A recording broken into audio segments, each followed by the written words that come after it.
Assalamualaikum warahmatullahi wabarakatuh. Perkenalkan, nama saya Muhammad Ikhlasul Amal, NRP 0521 1940000078 dari kelas manajemen dan proses TIC. Pada kesempatan kali ini, saya akan menjelaskan mengenai proses BAI atau Build, Acquire, and Implement yang kelima, yaitu Manage Organizational Change Enablement atau mengatur perubahan dalam organisasi. Sebelum menjelaskan proses ini, saya akan menjelaskan konteks mengenai perubahan IT dan pengimplementasiannya pada sebuah enterprise. Penggunaan IT dan aplikasinya tentu bisa sangat membantu perusahaan dalam meningkatkan produktivitas dan meningkatkan kualitas tata kelola IT.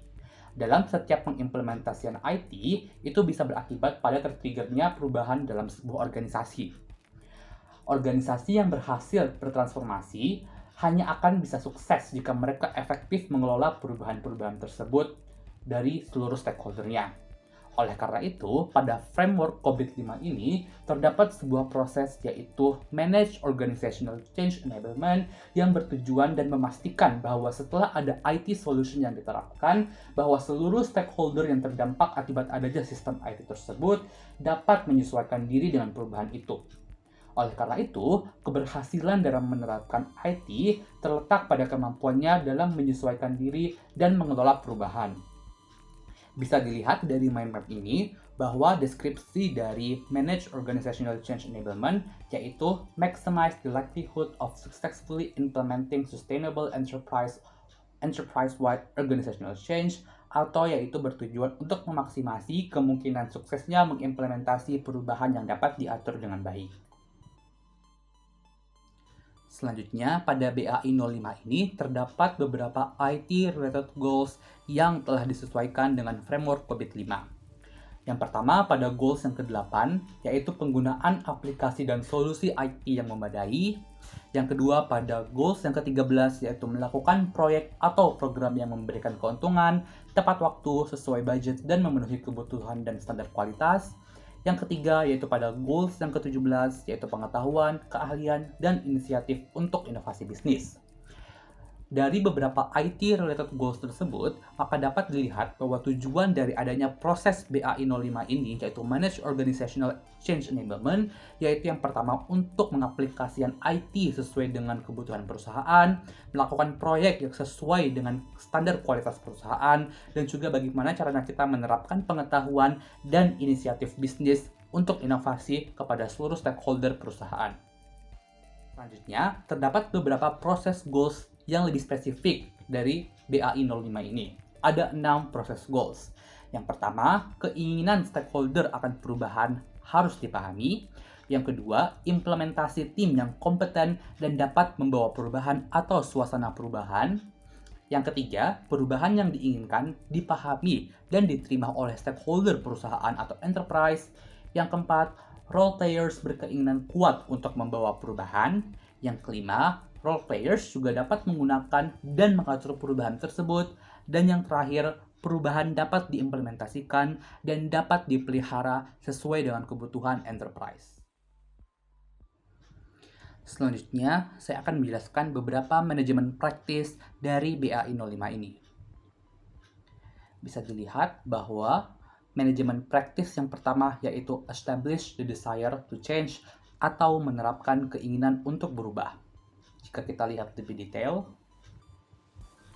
yang pertama terdapat beberapa risi roles yaitu yang bertanggung jawab, siapa-siapa yang bertanggung jawab pada key management practice ini. Yang pertama, untuk yang responsible terdapat board, business executive, strategy executive committee, head HR, CIO, dan lain sebagainya. Untuk accountable atau yang bertanggung jawab yaitu CEO atau Chief Executive Officer. Yang control atau yang mengatur terdapat beberapa pihak juga seperti CFO, COO, Compliance Audit, Head Architect, Development, IT Operation, dan sebagainya. Nah, deskripsi dari menerapkan keinginan untuk berubah ini yaitu artinya memahami scope dan dampak dari perubahan yang diinginkan dan kemauan stakeholder untuk berubah. Dalam sebuah perusahaan harus terdapat budaya atau kemauan untuk berubah. Kalau dalam suatu organisasi selalu puas dengan status quo, ini berbahaya bagi perusahaan karena dinamika kompetisi yang sangat cepat. Jadi, tiap individu dalam stakeholder perusahaan harus siap dengan perubahan, kultur perubahan harus tertanam dalam setiap stakeholder. IT menjadi pemicu perubahan yang sangat signifikan. Jika sudah tertanam budaya dan mindset untuk selalu berubah, selalu kompetitif dalam setiap stakeholder perusahaan, maka kita bisa melanjutkan pada tahap yang selanjutnya. Selanjutnya, kita bisa langsung ke tahap yang kedua, yaitu form an effective implementation team atau membentuk tim yang efektif untuk mengimplementasikan perubahan tersebut. Jika kita lihat lebih detail, maka terdapat beberapa pihak yang bertanggung jawab pada tahap ini. Yang responsible atau yang bertanggung jawab yaitu ada steering committee, CIO atau Chief Information Officer, Head Development. Sedangkan yang accountable yang bertanggung jawab yaitu adalah Business Executive. Yang controlled ada Business Process Owner, Strategy Executive Committee, Project Management Office, Compliance, Audit HR, ada Head IT Operation and Administration, Service Manager, Information Security Manager, Privacy Officer, dan yang inform atau yang diberitahu ada CEO atau Chief Executive Officer, dan CFO atau Chief Financial Officer. Nah, deskripsi dari tahap yang kedua ini adalah membuat implementasi tim yang efektif dengan memilih anggota yang tepat. Di dalam tim tersebut, terdapat para champion-champion perusahaan, tokoh-tokoh atau leader baik itu internal maupun external official, formal atau informal, yang ditunjuk sebagai pemimpin yang membawa perubahan atau suasana perubahan dalam organisasi. Mereka inilah yang dapat didengar oleh semua stakeholder perusahaan, dan mereka inilah yang menjadi pemimpin dari pembawa suasana perubahan yang akan diterapkan. Selanjutnya, kita bisa pindah ke tahap yang ketiga, yaitu communicate desired vision atau mengkomunikasikan visi yang diinginkan. Jika kita lihat lebih detail, nah dalam Resi Roles sendiri yang responsible pada proses ini ada Business Executive, Strategy Executive Committee, dan juga CIO atau Chief Information Officer. Yang accountable ada CEO atau Chief Executive Officer. Yang mengkontrol atau control pada proses ini ada CFO dan COO atau Chief Financial Officer dan Chief Operation Officer. Yang diinform atau yang diberitahu mengenai proses ini ada Business Process Owners, Steering Committee, Project Management Office, Architecture Board, Compliance, Audit, HR, Head Architect, Development, IT Operation, dan lain sebagainya. Nah, pada proses ini dilaksanakan mengkomunikasikan visi dari perubahan yang diinginkan kepada pihak yang terpengaruh. Untuk efektif, communicate desired vision atau mengkomunikasikan visi ini dilakukan oleh senior manajemen. Ini penting agar semua stakeholder pada enterprise sepakat menuju ke satu arah dan bersemangat untuk berubah kepada arah yang lebih baik. Dukungan sangat diperlukan di sini, karena jika di tengah jalan terdapat banyak hambatan, maka hal tersebut dapat membuang-buang waktu perusahaan dan sangat berisiko dalam pengimplementasian perubahan bagi perusahaan. Selanjutnya, kita bisa pindah ke tahap yang keempat, yaitu empower role players and identify short-term wins atau memberdayakan role players dan mengidentifikasi tujuan jangka pendek. Jika kita lihat lebih detail, maka dalam Resi Roles yang bertanggung jawab yang responsible ada COO atau Chief Operation Officer, CIO atau Chief Information Officer, Steering Committee dan Project Management Office, dan Head HR.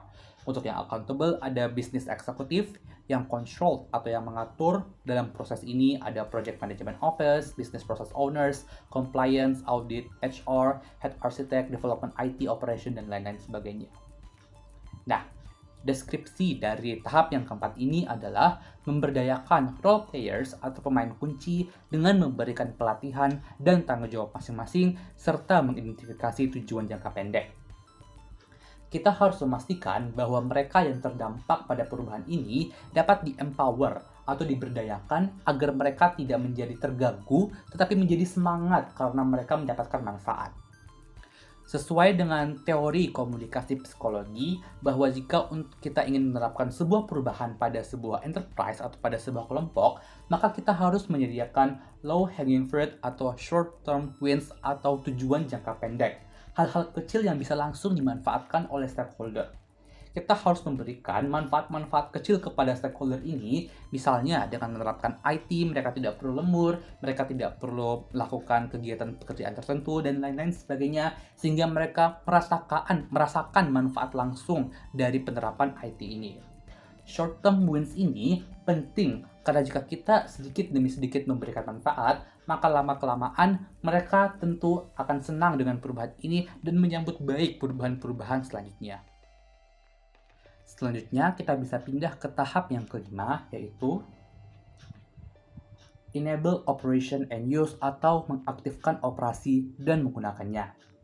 Jika kita lihat lebih detail, maka dari resi roles yang responsible ada business process owner, ada project management office dan CIO, terdapat head development, IT operation and administration dan lain sebagainya.